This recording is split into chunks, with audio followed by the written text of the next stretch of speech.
আসসালামু আলাইকুম।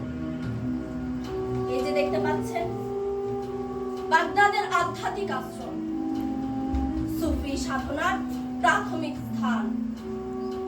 এই আশ্রমের প্রধান হলেন বাবা জামান।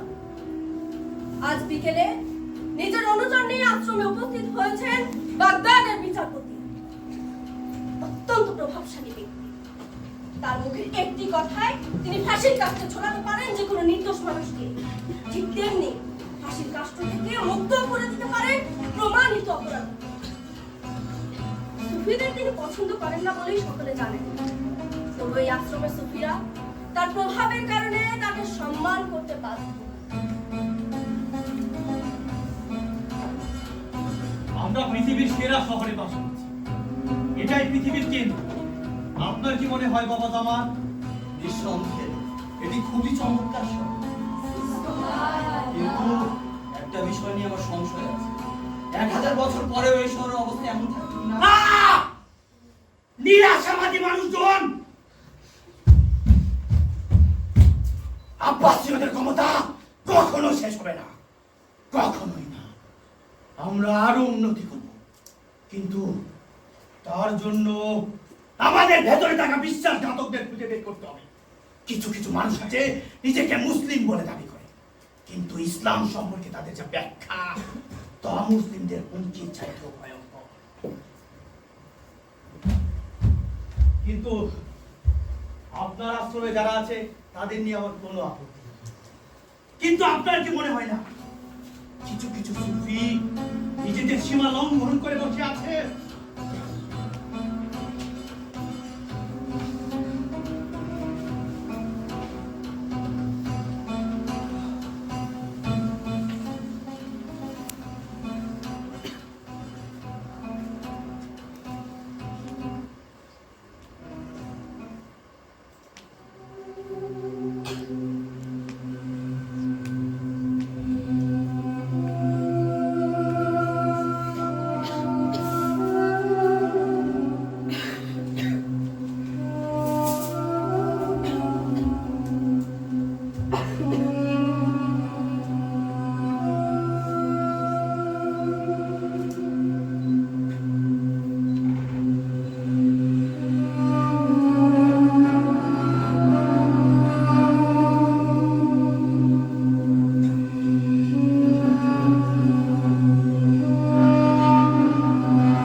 আবিষ্কার করেছেন ভালোবাসার 40টি নিয়ম, আর এই 40 নিয়ম তিনি তার মৃত্যুর আগে কাউকে শিখিয়ে যেতে চান, যিনি হবে তার সমান সমান অথবা তার বন্ধু। আর এই বন্ধুকে খুঁজতেই আজ এই আশ্রমে তার আগমন। স্বাগতম হে দরবেশ।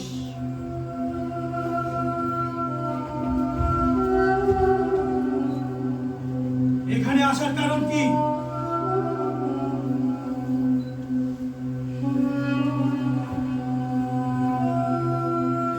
আমি সারা দুনিয়া ঘুরে বেরিয়েছি আমার স্রষ্টার সন্ধানে।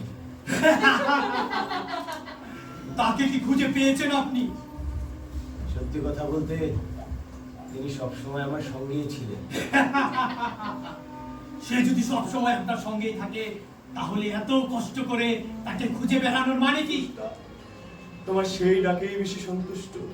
তবে হে মহান বিচারক, আপনি বলুন, আমি আমার স্রষ্টাকে কিভাবে চাইবো? সেটা কি কারো শিখিয়ে দেওয়া পদ্ধতিতে, নাকি আমার মতো করে? আমি উঠলাম।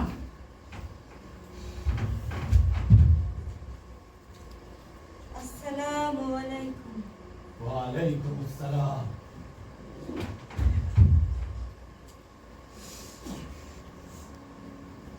আপনাকে মনে হয় বিচারক মহোদয় খুব একটা পছন্দ করেন। তাতে আমার কিছু যায় আসে না। আমি তো মানুষের সাথে রাগ করি না, আমি রাগ করি দূষিত নফসের সাথে।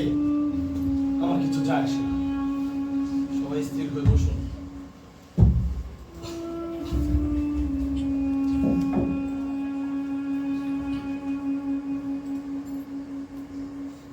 কয়েকদিন আগে আমার কাছে একটি চিঠি এসেছে। এ শহরের পাশেই একজন জ্ঞানী সাধু বসবাস করে। তার সঙ্গী হিসেবে যেতে আমাদের মধ্যে একজনকে যেতে হবে। আপনারা কে কে স্বেচ্ছায় এই আধ্যাত্মিক ভ্রমণের পথে যেতে চান হাত তুলুন।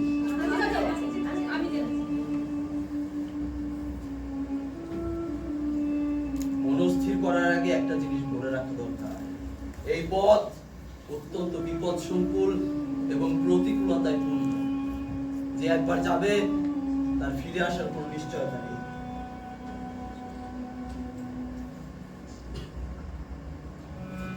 আপনারা আসুন।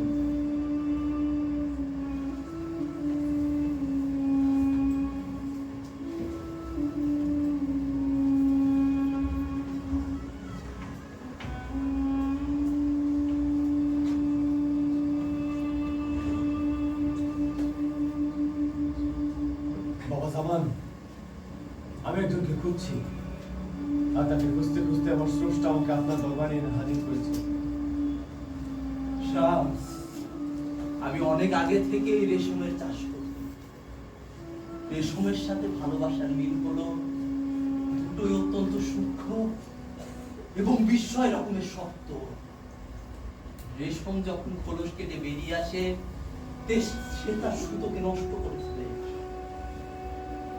এর জন্য চাষিদের রেশম এবং রেশম পোকার মধ্যে একটিকে বেছে নিতে হয়। অনেক সময় রেশমের মধ্যে থেকেও তাদেরকে মেরে ফেলে দেওয়া হয়, যাতে সুতোগুলো অক্ষত থাকে। তাহলে তাহলে একবার ভেবে দেখো শামস,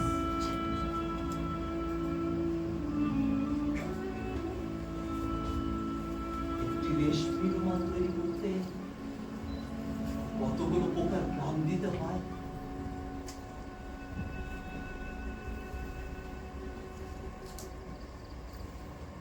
ভালো থেকো শামস, ভালো থেকো। তোমার সাথে আমার আর কোনোদিন দেখা হবে না। ভালো থেকো।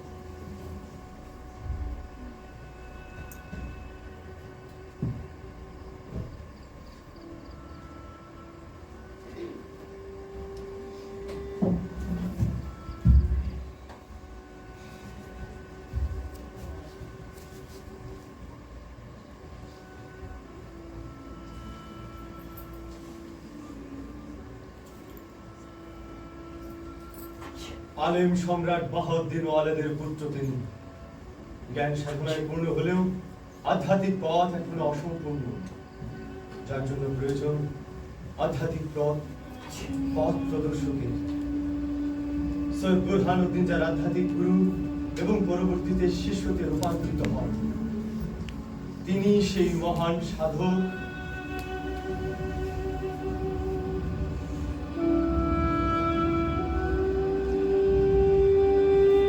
Jalaluddin Rumi. তুমি এর কাছ থেকে কিভাবে সম্মান প্রত্যাশা করবে বন্ধু? চল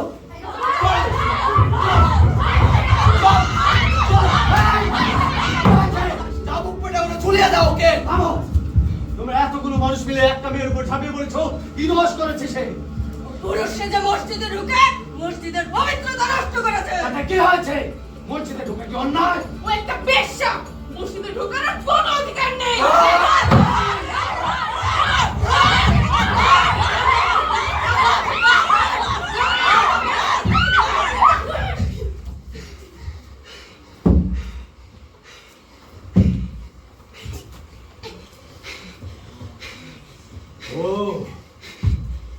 সত্যি এই মেয়েটাকে ঘৃণা করছো নাকি কামনা? কি বলছো? তুমি কি রকম দরবেশ? একটা বিশ্বাস হয়ে গলতি করছো। এই, তুমি এই শহরে নতুন এসেছো, তাই সকল বিষয়ে নাক গলিও না।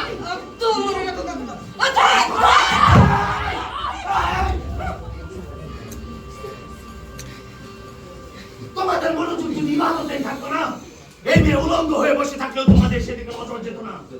যাও, এখনো রবির বক্তব্য চলছে, এবার অন্তত গিয়ে মনোযোগ দিয়ে বক্তব্যটা শুনো। যাও বলছি।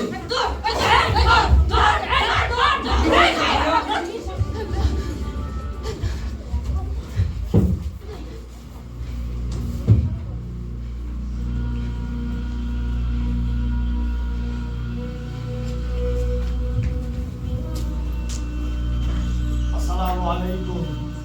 ওয়ালাইকুম আসসালাম। আমি আপনাকে একটা প্রশ্ন করতে চাই।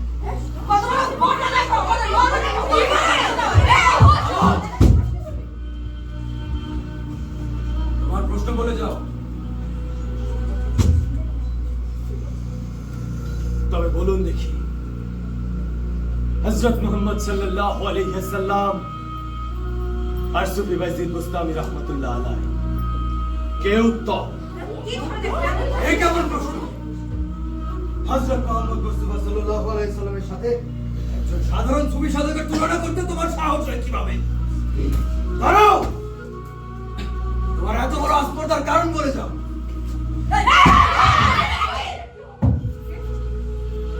নবী মুহাম্মদ সাল্লাল্লাহু আলাইহি ওয়াসাল্লাম বলেছিল, হে স্রষ্টা, তুমি আমাকে ক্ষমা করো, আমি তোমার নিকট অতি ক্ষুদ্র। আমি এখনো তোমাকে ভালোভাবে উপলব্ধি করতে পারি। কিন্তু সুফি বাইজিদ বুস্তামি রাহমাতুল্লাহ আলাইহি বলেছিল, আমি আমার স্রষ্টাকে এতটাই ঘনিষ্ঠভাবে অনুভব করি যেন সে আমার আস্তিনের চেয়েও নিকটে। কে উত্তম? বলো, বলো কে উত্তম? মহান সাধক, কে উত্তম?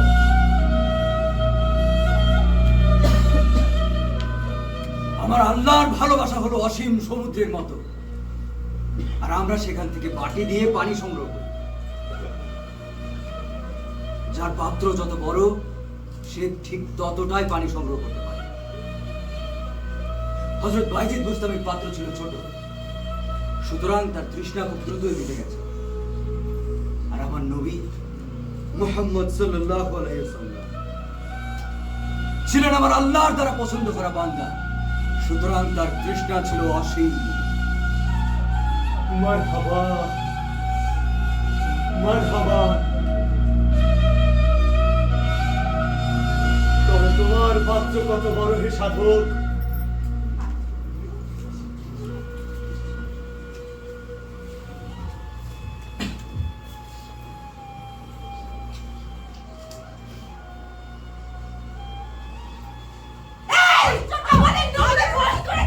আমাদের মাননে তুমি পাগল হয়ে গেছে নাকি? আমার মনে হয় দরবেশ কালো জাদু জানে। একদম ঠিক বলেছো।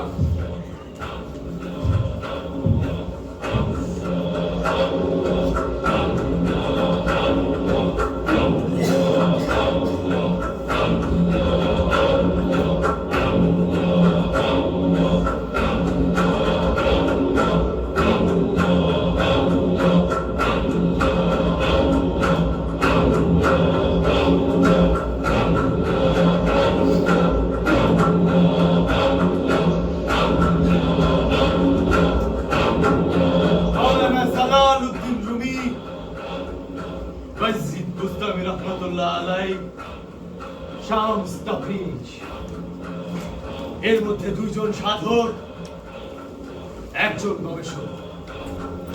মাওলানা জালালউদ্দিন রুমি একজন গবেষক, শামস তাবরিজি একজন সাধক। 40 দিনের জন্য একটি কক্ষে তারা ধ্যানে বসেছে। এ পর্যায়ে একজন সাধক এবং একজন গবেষকের মিলন হবে। এই মিলনে একজন গবেষক সাধক হয়ে উঠবে। তাদের কক্ষ থেকে কেবলমাত্র জিকিরের আওয়াজ শোনা যাচ্ছে। সুপ্রিয় দর্শক মণ্ডলী, আপনারা চাইলে এই জিকিরে অংশগ্রহণ করতে পারেন অথবা বাইরে থেকে ঘুরে আসতে পারেন। আমরা ঠিক 5 মিনিট পর এখান থেকে শুরু করব।